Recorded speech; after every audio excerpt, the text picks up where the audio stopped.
Hello friends, welcome to our YouTube channel TSP classes. तो कैसे हैं आप सब? आई होप आप लोग बिल्कुल ठीक होंगे।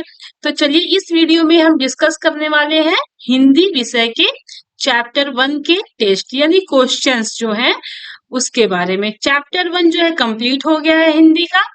चैप्टर 1 से संबंधित जितने भी क्वेश्चंस आपके एग्जाम में आए हुए हैं या आने की संभावना है या क्वेश्चन जो है इस चैप्टर से जितने क्वेश्चंस बन सकते हैं उसको हम आज देखेंगे।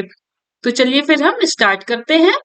अगर आप चैनल पे नए हैं तो चैनल को सब्सक्राइब करिएगा, लाइक करिएगा और अपने दोस्तों के साथ शेयर जरूर करिएगा। चलिए हम स्टार्ट करते हैं। देखिए, सबसे पहले लघु उत्तरी प्रश्न को डिस्कस करते हैं। सबसे पहला क्वेश्चन है, कहानी शिक्षण की उपयोगिता पर प्रकाश डालिए। कहानी शिक्षण की क्या उपयोगिता है इस पर प्रकाश डालिए। देखिए, जो लघु उत्तरी प्रश्न होता है वह आपका 2 नंबर का आता है। कितने नंबर का? 2 नंबर का आता है। तो आपको इसको मैक्सिमम 50 वर्ड्स में लिखने हैं। 2 नंबर का रहेगा, आपको उसी हिसाब से इसको लिखना है। अगर आप क्लास किए हैं तो आप ये क्वेश्चन आसानी से कर सकते हैं। आपको सिर्फ मैं एक बार क्वेश्चन दिखा दे रही हूँ कि किस प्रकार के क्वेश्चन बनते हैं। आप फिर उसको अपने चैप्टर से मैच करिए। अगर नहीं आता है, अगर आप पढ़े हैं तो आप क्वेश्चन का आंसर जरूर बना लेंगे। देखिए, 2021 और 2017 में क्वेश्चन आया हुआ है। 2 बार क्वेश्चन पूछा हुआ है। क्या है क्वेश्चन? कहानी शिक्षण की उपयोगिता पर प्रकाश डालिए। अब आप लोग इसको अपने से आंसर लिखिए ताकि और अच्छे से सारी चीजें क्लियर हो जाए। कहानी शिक्षण के उद्देश्य लिखिए, ये भी क्वेश्चन बन सकता है। अब देखिए, कहानी की विधियां कौन कौन सी है। अब इसमें विधियां कौन कौन सी है तो सिर्फ आप ये नहीं लिखेंगे कि 4 विधि है। आप उसमें लिखिए कि 4 विधि कौन कौन सी है। वार्तालाप हो गया, चित्र हो गया, प्रश्नोत्तर हो गया। ये सब आप क्या करिए, लिख के इसके अंदर एक एक लाइन लिखिए। तब जाके आपको पूरे 2 मार्क्स फुल मार्क्स मिलेंगे। ये नहीं कि हाँ 4 विधियां हैं, चारों का नाम लिख के छोड़ दिया, ऐसे नहीं करिए। चाहे एक एक जो है 4 क्वेश्चन, जैसे 4 विधि है तो उसमें एक एक लाइन का आप उसमें थोड़ा सा उसका विवरण पूरा लिख दीजिए कि हाँ चित्र विधि में ऐसा होता है, वार्तालाप विधि में ऐसा होता है। एक ही एक लाइन लिखिए उसके बारे में, लेकिन थोड़ा डिटेल लिखिए, तभी आपको 2 मार्क्स फुल मिलेंगे, वरना आपको 1 मार्क्स बस दे दिए जाएंगे। अब देखिए, लोक कथा किसे कहते हैं। कहानी की एक परिभाषा लिखिए। कितने अच्छे अच्छे क्वेश्चंस आए हुए देख रहे हैं, बहुत इजी है। अब देखिए, अति लघु उत्तरी प्रश्न में आते हैं। कहानी गद्य की महत्वपूर्ण विधि है, सॉरी विधा है, यह क्या यह कथन सत्य है? इसमें पूछा है कहानी गद्य की महत्वपूर्ण विधा है, क्या यह कथन सत्य है? बताइए, आप लोगों ने क्लास किया होगा तो आंसर अच्छे से आ जाएगा। अगर आप चैनल पे नए हैं और आप क्लास नहीं किए हैं तो आप प्ले लिस्ट में जाके चेक करिए, आपको फुल वीडियो मिल जाएगी। पहले उस वीडियो को देखिए, उसके बाद क्वेश्चंस देखिए। गारंटी के साथ बोल रहे हैं कि आप आराम से उसका आंसर बना लेंगे। अब देखिए, कहानी के कितने भेद या प्रकार हैं। अब थर्ड देखिए क्वेश्चन है, वार्तालाप विधि द्वारा कहानी का शिक्षण किस प्रकार किया जा सकता है। जो अति लघु उत्तरीय प्रश्न होता है वह 1 नंबर का होता है। अब इसमें जैसे हाँ या ना में उत्तर देना है तो आप इसको दे सकते हैं। कितने भेद या प्रकार है आप बता दीजिए कि हाँ इतने भेद इतने प्रकार के होते हैं, उसका नाम लिख दीजिए, बस हो गया। इनफ है इतना। 1 नंबर में आप इतना लिख देंगे, बहुत है। क्योंकि 1 घंटे का पेपर होता है हिंदी का, तो आपको उसी हिसाब से टाइम देना पड़ेगा। टाइम का जो है बहुत अच्छे से आप मैनेज करेंगे तभी सारे क्वेश्चंस आप अटेम्प्ट कर पाएंगे। अब देखिए, चित्र विधि द्वारा कहानी आप किस प्रकार बालकों को सिखाएंगे। एक क्वेश्चन ये हो गया। हिंदी साहित्य की सबसे लोकप्रिय विद्या कौन सी है। हर एक क्वेश्चन आपकी नोट्स से मिल जाएगा, एक एक क्वेश्चन नोट्स से आपको मिल जाएगा।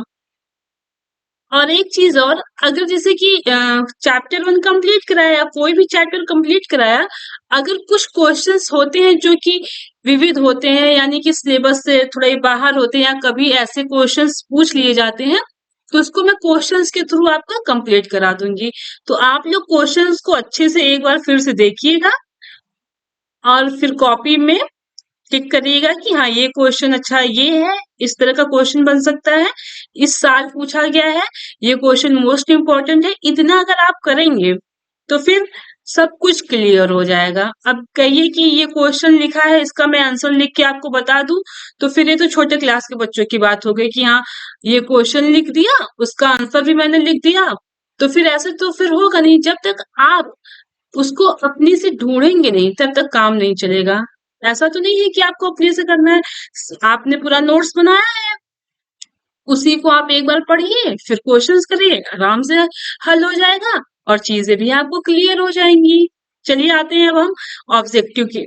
ऑब्जेक्टिव में ये थोड़े विविध प्रश्न है, मतलब कि मिसलेनियस क्वेश्चंस इसको बोलते हैं, जो कि ऐसे होते हैं कि जो कभी कभार एग्जाम में पूछ लिए जाते हैं। तो ये देखिए 2019 में भी आया, सारे क्वेश्चन 2019 में आया है।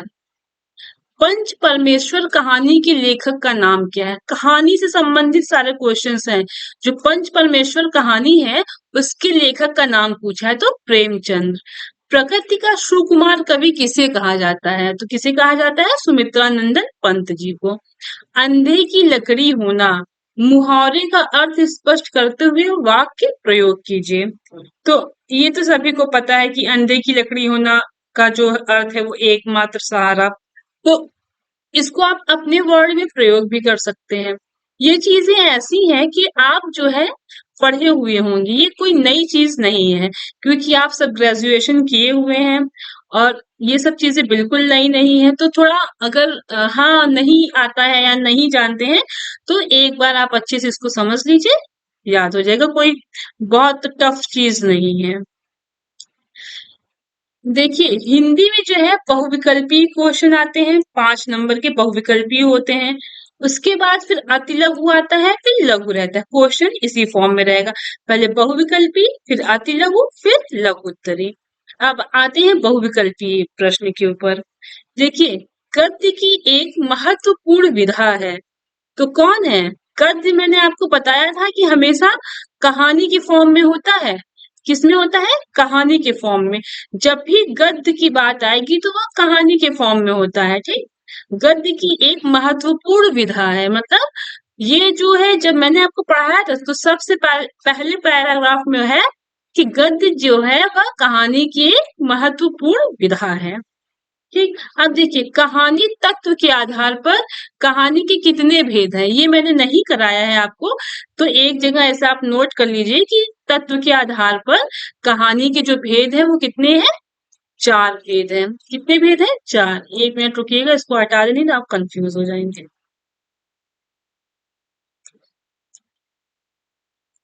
ठीक, जो कहानी के तत्व के आधार पर, कहानी तत्व के आधार पर कहानी के भेद है, कितने भेद है? 4 भेद हैं। अब देखिए कहानी की विधियां मानी जाती, कहानी की कितनी विधियां मानी जाती, ये क्वेश्चन मैंने कराया आपको। 4 विधि है, नाम भी याद होगा आपको कौन कौन सा। वार्तालाप हो गया, चित्र हो गया, प्रश्नोत्तर हो गया, और कथन हो गया। याद है कि नहीं याद है आप लोगों को? चलिए आइए आगे देखते हैं अब। हाँ ये क्वेश्चन था ना, कहानी की विधियां मानी जाती कितनी है? 4। तो 4 में कौन कौन सा था? फर्स्ट वार्तालाप, फिर सेकेंड चित्र, थर्ड प्रश्नोत्तर, फिर फोर्थ कहानी कथन विधि। ये 4 हो गया। अब देखिए चौथा क्वेश्चन जो है वो है आरंभिक अवस्था के बच्चों में कहानी शिक्षण की सर्वाधिक उपयुक्त विधि कौन सी है? अब देखिए आरंभिक अवस्था को जो प्राइमरी स्टेज होता है, तो जो प्राइमरी स्टेज होता है उसमें क्या करेंगे? बच्चों को तुरंत वार्तालाप तो करेंगे नहीं, वार्तालाप विधि द्वारा तो आप उनको समझाएंगे नहीं, प्रश्नोत्तर विधि द्वारा तो समझाएंगे नहीं, कथन विधि तो समझाएंगे नहीं। सबसे उत्तम कौन सा होता है? चित्र विधि। जो आरंभिक अवस्था है, प्राइमरी स्टेज है, तो उसमें सबसे ज्यादा जो सूटेबल है वह कौन सी विधि है? चित्र विधि है। अब फिफ्थ वाला देखिए क्या है क्वेश्चन, कहानी एक गमला है जिसमें एक ही पौधे का माधुर्य अपने समग्र रूप से दृष्टिगोचर होता है। यह कथन किसका है? ये जो क्वेश्चन है, ये पूछा है कि यह कथन किसका है, और कथन क्या है? कहानी एक गमला है जिसमें एक ही पौधे का माधुर्य अपने समुन्त रूप में दृष्टिगोचर होता है। यह कथन किसका है? याद कर लीजिएगा, मुंशी प्रेमचंद्र जी का। आगे देखते हैं, गोदान उपन्यास के लेखक हैं। ये सब तो जो है उपन्यास सभी कॉमन सा नेम है, इसको तो याद करने की भी जरूरत नहीं होती। गोदान हो गया, और प्रेमचंद की तो अधिकतर सारी की सारी कहानी उपन्यास सबको पता होता है, क्योंकि जो टीवी पे सीरियल्स भी इन्हीं के नाम पे हैं और कुछ मूवीज भी इन्हीं के नाम पे बनी हुई हैं, तो इस वजह से। तो गोदान उपन्यास के लेखक कौन है? मुंशी प्रेमचंद्र जी। देखिए, यह जो क्वेश्चन है, ये फर्स्ट जो चैप्टर है उससे संबंधित है। पहले जो है बुक में जितने क्वेश्चन दिए हुए हैं उसको हम चैप्टर खत्म होने के बाद तुरंत उसको कवर करेंगे। फिर एग्जाम में जो जो क्वेश्चन आए हैं हम पेपर वाइज सॉल्व करेंगे, कि 2016 के पेपर को सॉल्व करेंगे, फिर 2017 के पेपर को सॉल्व करेंगे कोर्स खत्म होने के बाद। लेकिन जैसे ही चैप्टर 1 कंप्लीट होगा उसका क्वेश्चन कराया, उसी प्रकार से चैप्टर 2 कंप्लीट होगा उसका क्वेश्चन कराएंगे, ताकि आप लोगों को चीजें साथ साथ क्लियर होती रहें।